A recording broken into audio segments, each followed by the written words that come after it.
Rahmat. Assalamu alaikum warahmatullahi wabarakatuh. Hormatly ağalar, iniler, Olmutraga malapanlar. Erteң эле ушулар деле биздин ордубуз кейилип, ушул жерде эл тагдырын, жер тагдырын чечкен азамат жигиттер, кыздар болуп чыгат, иншалла ошол күндөрдө жеткирген болсун. Кудай ошол күндөрдү баарыбызга көрсөткөн болсун. Мына ушул балдардын азыр мага кала айткандай биздин эсибизде бар. Мен 5 жашта элем, мен 7 жашта элем, мен 10 жашта элем. Илгери аксакалдар ушул жерде отуруп кыргыздын жери болгон. Ушул жерде чай ичкенбиз, бата кылганбыз деген сөздөрдөн Кудай ушуну сактаган болсун. Аксакалдар азыр ошол сөзүн айтып атат. Биздин ата бабаларыбыз ошол жерден жашаган эле, ошол жерден көчүп чыкты эле дегенге көрөт. Эми бүгүн түлөө деп биздин өзүбүздүн салт боюнча өткөн деттерге бата кылалы. Кыргыз өзү ушундай эл болобуз. Жакшы түш көрсөк да, жаман түш көрсөк да, аны бир жакшылыкка болуп, жакшылыкка жоруп, бир кан чыгарып, Куран окутуп койбой деген. Анан ушундай Куран окутабыз деген сөзүңүздөрдү мен өзгөндө келип анан угуп атам. Мына сөздүн башында айтып өттү.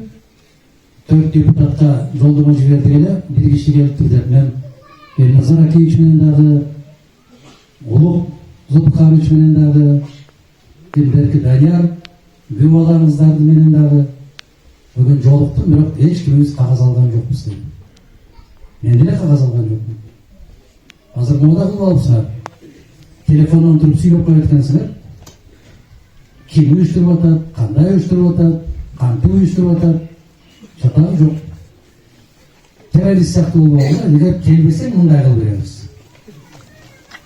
Алар кагаз албаптыр, расмий түрдө кагаз алыш керектир. Анан марафон болгонуна дагы бирөө эле кайрылуу жасап коюптур, келиш керек. Мен кандай заманга калып калдык, менин акылым жетпейт. Илгери бизге чакыруу болсо, андан 40 жыл башта, 50 жыл башта деле, жок дегенде ушул Кыршаттан Кызылчаарга автобус каттайт эле. Ошол автобустун айдоочусунан кагаз жазып берип элек эле. Эсиңиздерде барбы? Исмайыл жамаатың менен катмага кел. Боронбай жамаатың менен тойго кел. Же Топчубай жамаатың менен тажияга кел. Азыр жок, телефонго сүйлөп коет экенсиңер, аны ким көрөт? Кыргыздар, айнайын туугандар, ар бир нерсени ушундай бир маданияттуу деңгээлде, сабаттуу деңгээлде жеткиргенди үйрөнүшүбүз керек.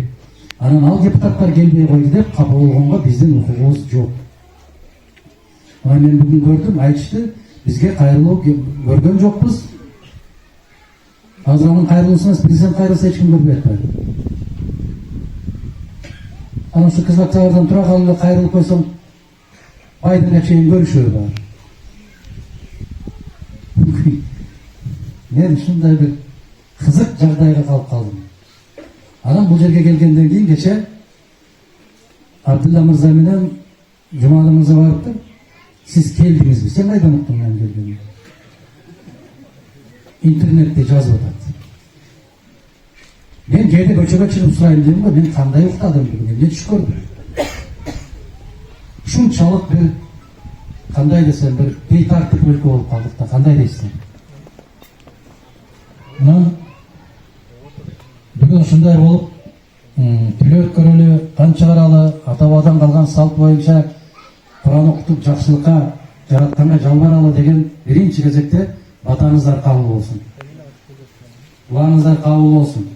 Илгертен баштап ушундай эле болуп келгенбиз. Жакшылыкты, жамандыкты ушундай төгөрөп олтуруп алууну чечип келгенбиз.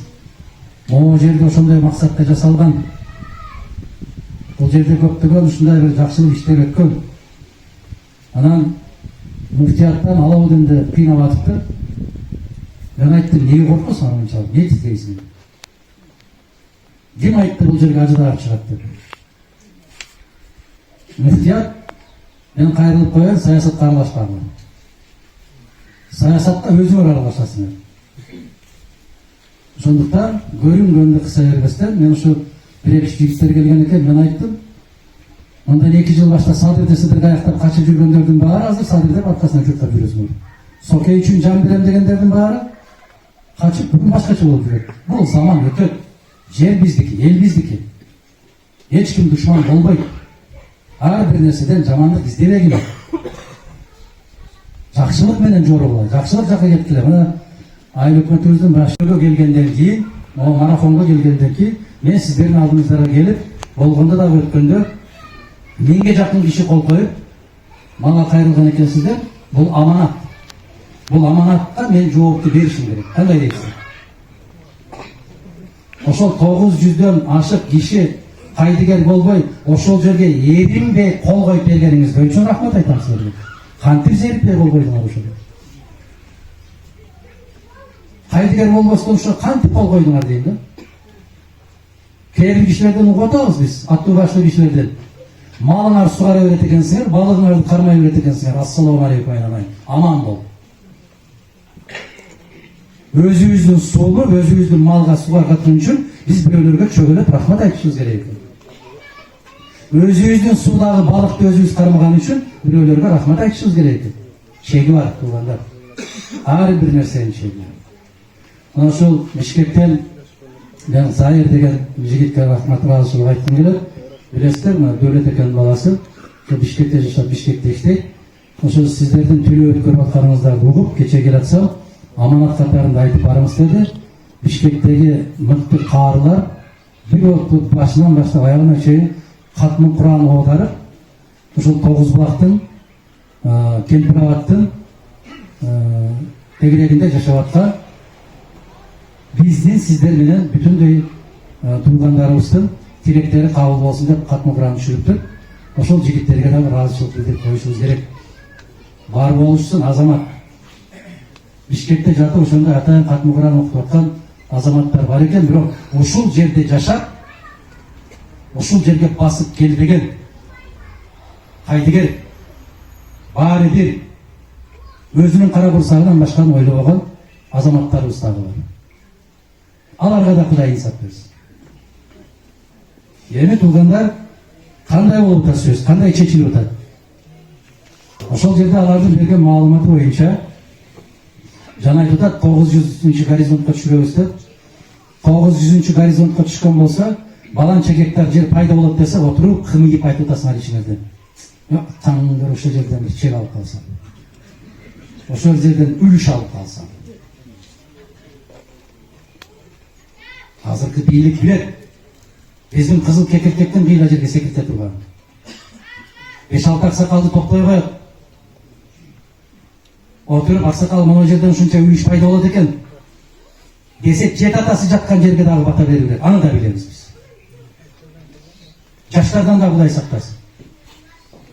Ошол жерде бир футбол тебе турган талаа куруп беребиз десе, жет атасын кошуп берет ал жерге. Себеби биз кара курсактын кулу болуп калганбыз. Эртеңки күн, келечек. Мен ушуну бала кезден баштап угуп келатам. Мына ушул чегара жабылбайт экен, зым тосулбайт экен. Өзбекстан чычкан да көктөрбөй турган тосот, билесиздер. Жомакты айтпаш керек бул жерде. Бул биздин айыл өкмөттүн, биздин райондун жетекчилигинин, биздин областтын жетекчилеринин түк тиешеси жок. Мына областтын жетекчиси катышып отур да ошол жерде. Ал дагы билбей суроо берип алды. Кантип? Эгер областтын жетекчисин катыштырбай туруп маселе чечип атсаңар, неге жашырып атасыңар? Айткыла. Туура суроо берди. Мен айттым. Ош областынын жетекчисинин суроосу туура. Себеп эртең ушундай чечилип калса, эл Бишкекке келбейт. Областтын жетекчисинен сурайт. Ушулар жооп берет. Айыл өкмөтүнө барат. Райондун жетекчисине барат. Силер жатасыңар Бишкекте. Балмуздак жеп. Жооп бере турган азаматтар ушулар. Бул кандай болуп чечилип атыптыр? Жанагы баланча миң гектар жер пайда болот экен деген сөз, ал биздин жер. Мына ушул. Анан ал жерди дейт компенсация алып койгонбуз биз дейт. Алып койсоң көрсөт кайерден алдык. Кайдан алдык биз компенсация? Мен ошол жерде сунуш киргиздим.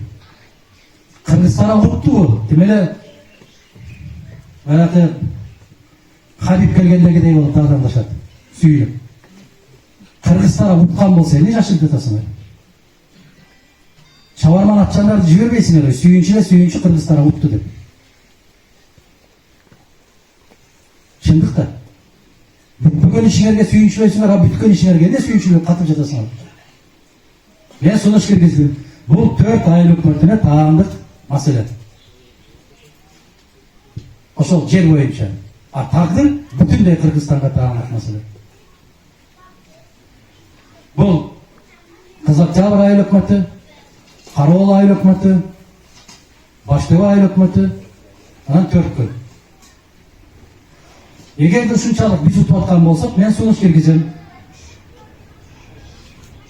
Президенттик тарабынан болосунбу, өкмөттүн тарабынан болосунбу, кимдин тарабынан болсо кош берилет. 4 айылга барып, айылдын аксакалдары, жаштары, жигиттери, эжей карындаштары менен чогуу өткөрүп, чогулуш өткөрөлөт. Дарт дейт да, өтпөйбүз, андай болбойт дейт. Кандай дейсиздер? Ушунан кийин жалгыз Мадумаров деле күмөн пайда болобу, же силерде да болобу? Болобу? 100% болот. Айрыкча ушул айылда отурган балык кармасам болот экен, малымды сугарсам болот экен деген азаматтар бар. Көзүбүздү ошол жака тигип коюп, ушул жерден суу кетсе барып баса калайын деген азаматтарга айтайын. Мисалы, менин чоң атам, менин тай атам, менин чоң энем, менин тай энем ошол жерди тебелеп, ошол жерде өскөн. Мен ушул 5-6 жашар бала болсун керек. Биз апам экөөбүз тай атамдын сөөгүн казып, дасторконго ороп, ак. Ушул жерге көчүрүп келип көмгөнбүз. Биз сыяктуу эле катар жүздөгөн кишилер ошондой болуп, өз ата-энелеринин, чоң ата, чоң эне, тай ата, тай энелеринин сөөгөктөрүн ушундай кылып алып көчүргөнбүз. Мына ушуларды айтыш керек аксакал. Ошондо ыйлап, катар келеткан кыя менен басып келгенбиз. Кимдин эсинде бар, аксакалдардын эсинде бар. Ошол көзү тирүү аксакалдар бирин-экин калып атат. Бирок алар дагы оозуна талкан салгандай болуп, тум коюун чыгышпайт. Себеп башар бирден болуп кетпес. Мына өткөндө Россиянын президенти бир суроого Американын журналисти суроо берди. Чоң согуш башталып кетсе, Америка ядролук куралын колдонсо, сиздер орустар жооп берсеңиздер, аалам жок болуп кетет го деди. Эсе Путин айтат, Россия жок, ааламдын эмне кереги бар бизге деди. Ата бабаң кечип жүргөн суу жок болсо, кечип жүргөн топурагы жок болсо, ата бабаң ичип жүргөн булагың жок болсо, атаңдын башына отурасың ушундай болот деген сөз бар. Мына ушундай. Мени билесиздер. Эгер чындыгында кыргыз элинин пайдасына маселе чечилип аткан болсо, анда кербен кылып кишилерди жибериш керек дагы, элге сүйүнчүлөш керек. Кандай дейсиздер? Болгон иштерге сүйүнч айтып атпайбы? Болгон ишке сүйүнч айтыш керек. Эмне үчүн бул жаап жакшы болуп атат? Жанагы 900 горизонттон кийин сууну көтөрбөйбүз дегени сиздер элестетип көрсөңүздөр, бул мүмкүн жанагы Топчубай экенин короосуна чейин барат. Койчубай экенин короосуна чейин. Анан чара каякта калат? Эмне болот? Көпүрөдөн ары карай өтө аласыңбы, өтө албайсыңбы? Ошондо да мен ишенем, кайран кыргызым. Köprü biz tarafta kalıptır, şunu isteyem, şükür değil de oturganlardı da bile. Ha Cüsüp. Oturayırlayın aynı. Men bir nesege çakır ottan jerim yok. Surov saldılar, surovlarga жооп берип отур. Кийин мага айтпагыла. Ошондо билген экенсиң, неге айтпадың деген баатырлар чыгып берди. Кулагыңа күмүш сыра кылып тагып ал. Айрыкча ошол Oğuzbulak'ta жыйын өтөт экен дегенден бери тынчтык, Мадумаров кече учуп келиптир дегенден бери тынчтыгы кеткен жигиттерге айтам мен. Силерге чейин жүргөн, силерден кийин да жүрөт. Силерден чоңдор да жүргөн, генералдар да жүргөн. Лакылдап, аркамдан калбай, тилин салаңдатып, Ол генералдар да өтіп кетті. Біз қалдық. Модумараттың арқасынан жүре беріп, бензинім бітті, қошымша ақша бергіле деп сұранған генералдар да бар.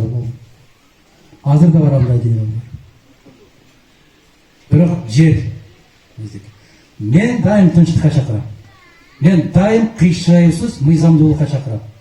Мен дайым бийликти барып ал дегенде де айтқан конституцияның чегинде алабыз.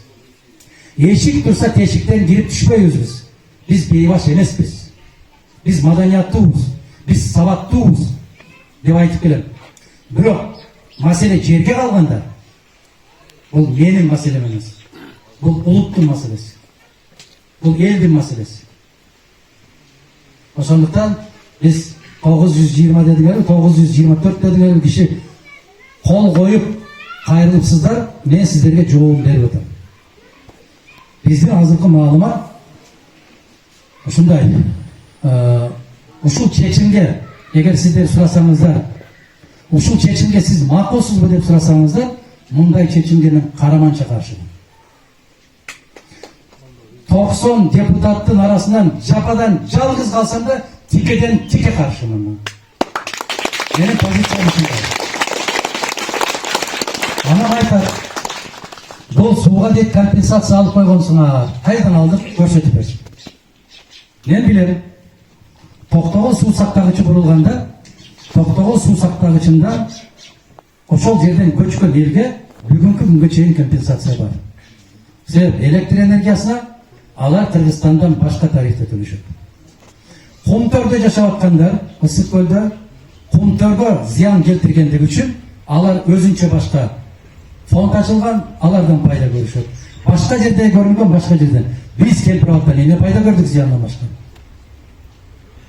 Эмне пайда көрдүңөр? Мана 30 адырда эң мыкты дарбыздар 30 адырда болчу эле. Азыр сойсоң бозоруп. Неге? Себеп зак. Жерден суу чыгып кеткен. Эмне пайда көрдүк? Ошол ордуна башка жерден жер алганбыз. Жер алса башка райондор алгандар. Бирок өзгөн район эмне алдым? Айткыла.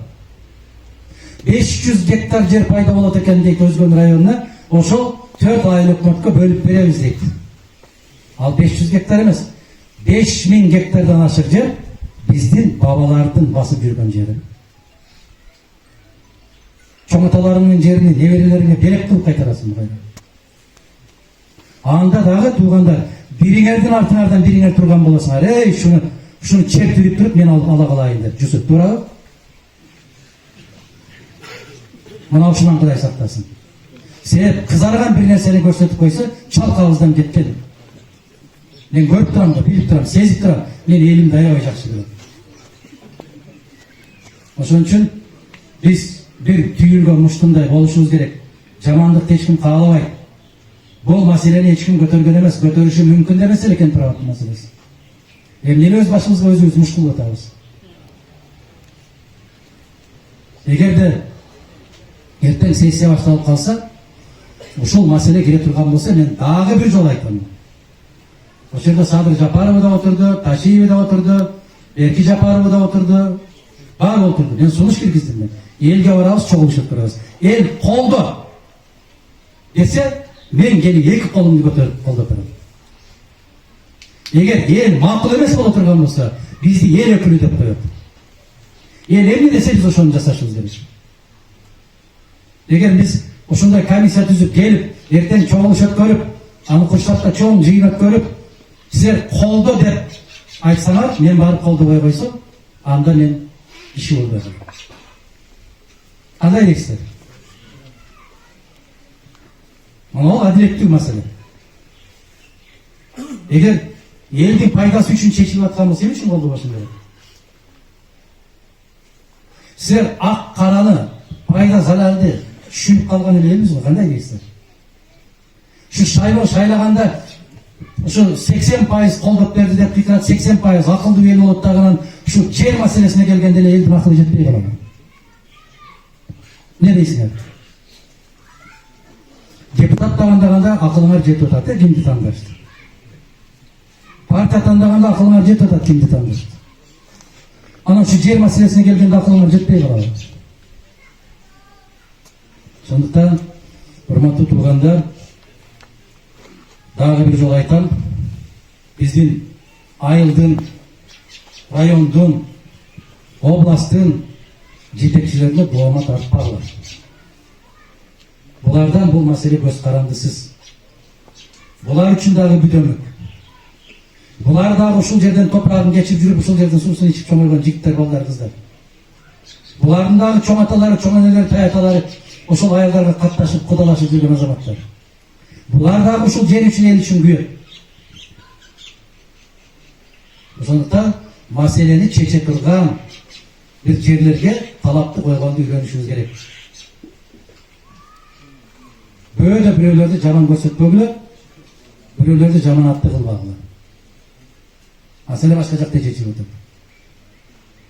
Түшүндүңүздөрбү? Өкүлү катарында, бийликтин өкүлдөрү катарында мынау маселени коюп атабыз. Ушул маселени жеткир. Мынау маселе боюнча жооп алып бер бизге деп кайрылышыңыздарга толук укуктуусуздар. Анын үчүн айыл кеңешинин депутаттары бар. Айыл кеңешинин депутаттарын шайлagансыздарбы? Я. Кимдер айыл кеңешинин депутаттары? Кимдерди шайлагансыздар?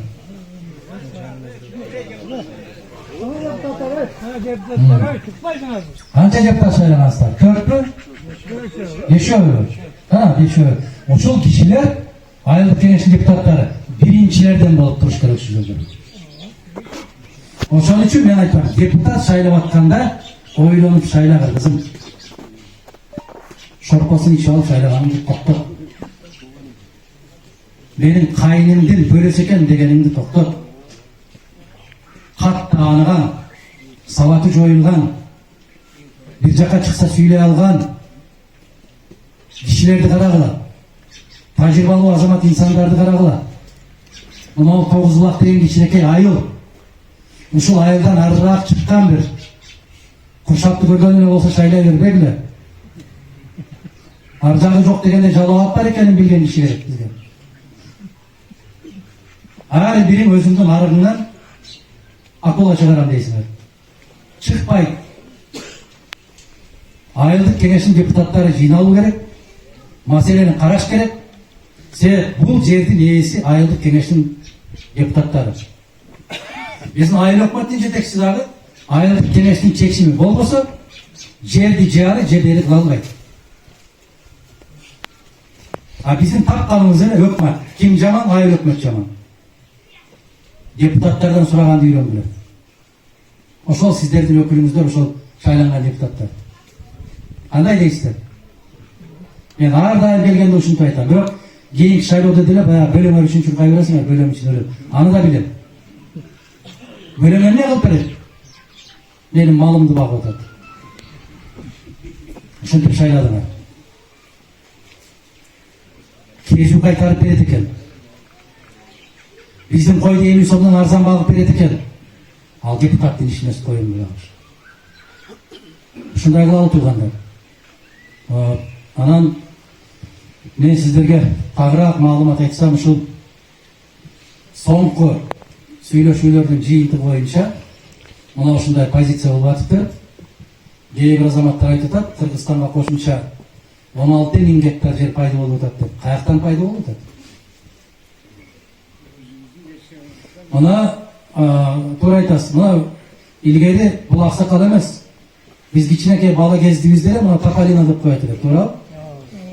Кутала. Кутала. Ошол Тополиного барып ойной белет, Куталага? Азыр бара аласыңбы? Жок, шаар өкмөт.